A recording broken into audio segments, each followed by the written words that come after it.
போறோம்னா, அதாவது 2011ல கேரளாவையே வந்து ஒரு சம்பவம் வந்து உலுக்கி போட்டுச்சு. அது என்னன்னாக்கா, சோமியா அவங்க வந்து ட்ரெயின்லேருந்து தள்ளப்பட்டு கொல்லப்பட்டாங்க. ஸோ அது அந்த கொடூர செயலை செஞ்சது பார்த்தீங்கன்னாக்க, அதாவது தமிழகத்தை சேர்ந்த ஸோ வாங்க பார்க்கலாம். அவரு ஏன் இப்போ இந்த இதை பற்றி நம்ம பேச வர்றோம்னாக்க, இத்தனை வருஷம் கழிச்சு ஏன் அதை பற்றி பேசுகிறோம்னாக்க, இப்போ அந்த ஆயுள் தண்டனை பெற்ற அந்த கைதி வந்து இப்போ தப்பிச்சு போயிருக்காரு. தப்பிச்சு அவர் மறுபடியும் போலீஸாரால் பிடிக்கப்பட்டாரா என்னங்கிறத வந்து நம்ம வாங்க விரிவாக பார்க்கலாம். நான் உங்க ஆனந்த் பாலா, வாங்க வீடியோக்குள்ள போகலாம். கண்ணூர் மத்திய சிறைன்னு மிகப்பெரிய ஒரு பாதுகாப்பான ஒரு சிறை இருக்குன்னு சொல்றாங்க. அதாவது மிகப்பெரிய சிறை அப்படிங்கிறாங்க. ஸோ அந்த சிறையிலேருந்து அவர் எப்படி வந்து தப்பிச்சாரு அப்படிங்கிறது வந்து ரொம்ப வந்து திகிலூட்டதா இருக்கு. ஸோ என்ன பண்ணியிருக்காருன்னா, இவர் வந்து விடிய காலமா வந்து அந்த ஹை செக்யூரிட்டி உள்ள ஒரு ஹால்ல இருந்து அவர் எப்படி தப்பிச்சாரு, அது இல்லாம 7 அடி உயரம் உள்ள அந்த சுவர்லையும் வந்து மின்வெளி போட்டிருக்காங்க. ஸோ அதெல்லாம் வந்து தாண்டி அவர் வந்து அதுல வெளியாயிருக்காரு. அது எப்படில ஒரு அவரோட துப்பட்டியை வச்சுதான் வந்து கயிறு மாதிரி ரெடி பண்ணி அதுல இருந்து தப்பிச்சு போயிருக்காரு அப்படின்னு சொல்றாங்க. ஸோ தப்பிச்சு வேற வெளியில போய் சுத்தி திரிஞ்சிருக்காரு. சுத்தி திரியும் போது அங்கிருந்த சிசிடிவி கேமராக்களை வச்சு அவரை வந்து அங்கே உள்ள மக்கள் வந்து சொல்லியிருக்காங்க அந்த மாதிரி இங்க ஒரு இருக்கிறாருன்னு சொல்லிட்டு. ஸோ இது எப்படி தெரியும்னாக்க, போலீஸ் வந்து காலையில வந்து செக் பண்ணி பாக்குறாங்க. அவரை ஜெயிலில் அவரை காணும்.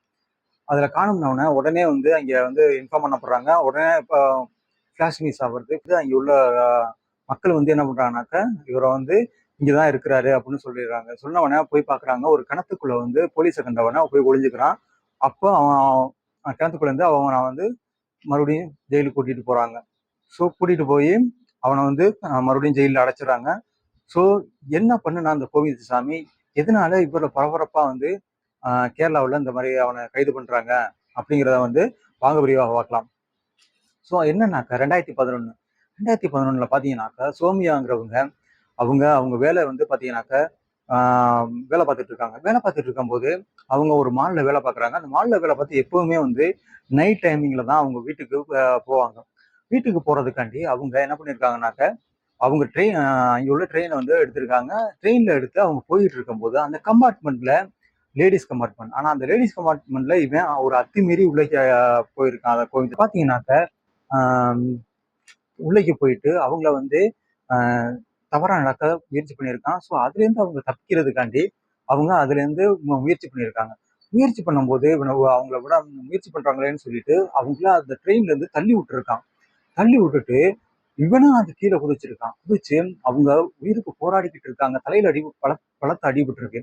அவங்க அந்த அடுத்த ட்ரெயின் ட்ராக்ல விழுந்து தலை அடிபட்டு கிடக்குறாங்க. அப்போ அவங்கள விடாம அவங்கள ஒரு புதருக்குள்ள கூட்டி கொண்ட அவங்கள சீரழிச்சிட்டு அங்கேருந்து அவன் தப்பிச்சு ஓடிட்டான்.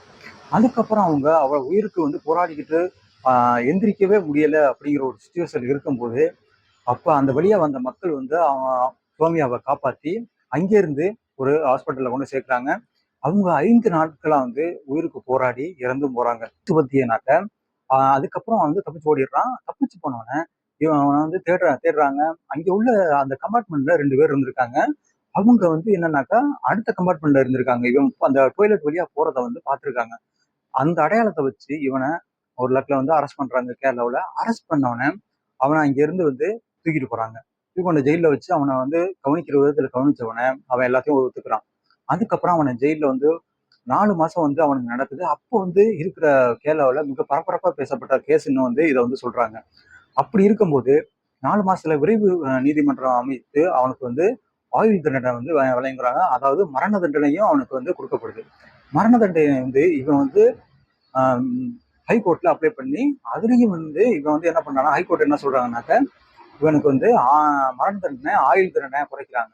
அதுக்கப்புறம் வந்து குறைச்சிடுறாங்க. ஸோ எப்படி இவனுக்கு வந்து இவ்வளவு செலவு பண்ணி ஹைகோர்ட் வரையும் போக முடியும் அப்படின்னு பார்த்தாக்கா, மும்பையில ஒரு பிரபலமான ஒரு வக்கீல் வந்து இவனுக்கு வந்து ஆஜராகி இருந்திருக்காங்க.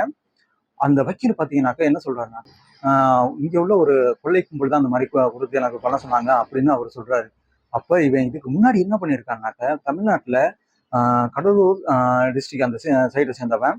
ஸோ அங்க என்ன பண்ணியிருக்காங்கனாக்கா, அங்கே பக்கத்து ஊர் எல்லாத்துலயுமே வந்து இவன் கொள்ளை இந்த மாதிரி எல்லா வேலைகள்லையும் வந்து செஞ்சிருந்திருக்கான். அதுவும் இல்லாம அவன் மேல நிறைய கேஸுகளும் வந்து இருந்திருக்கு. ஸோ அப்படி இருக்கும்போது இந்த கோவிந்தசாமிங்கிறவன் ஜெயிலில் அடைக்கப்படுறான். ஜெயிலில் அடைச்சிருந்தாலும் இவன் அங்கே இருந்து ஒரு கிறிஸ்துவ அமைப்புல ஜாயின் பண்ணியிருக்கான். அதுக்கப்புறம் தான் ஜேம்ஸ்னு வந்து அவன் பேரை வந்து தாமஸ்னு வந்து அவன் பேரை வந்து மாத்திக்கிறான். சொல்றாங்க அந்த டிஜிபி கிட்ட வந்து அவன் என்ன சொல்றான்னாக்க எனக்கு வந்து வாரம் வாரம் இவ்வளவு பிடி கொடுக்கணும் அப்படின்னு சொல்றாங்க. ஆனா டிஜிபி என்ன சொல்றான்னாக்க இல்ல இங்க வந்து பிடி எல்லாம் அலோடு கிடையாது அப்படின்னு சொல்றாரு. ஸோ அதனால வந்து அதை நிராகரிக்கப்படுறாங்க. அதுக்கப்புறம் இன்னொருத்த டிஜிபி போறாரு. அப்போ வந்து எனக்கு இது சரியில்லை அது சரியில்லை எனக்கு வந்து ஆஹ் பிரியாணி வேணும் அப்படின்னு வந்து அவன் வந்து ஒவ்வொரு டைமும் வந்து அவங்கள்ட்ட வந்து கேட்டுக்கிட்டு இருந்திருந்தான். அப்போதைக்கு இந்த கேரளாவில் மிகப்பெரிய பரபரப்பா வந்து பேசப்பட்டு இருந்துச்சு. ஸோ அது மட்டும் இல்லாம இவனை வந்து மரண தண்டனை கொடுக்கணும் அப்படிங்கிற மாதிரியும் வந்து அப்போ மக்கள் வந்து அதிகமா வந்து கேரளாவில் போராட்டம் பண்ணாங்க.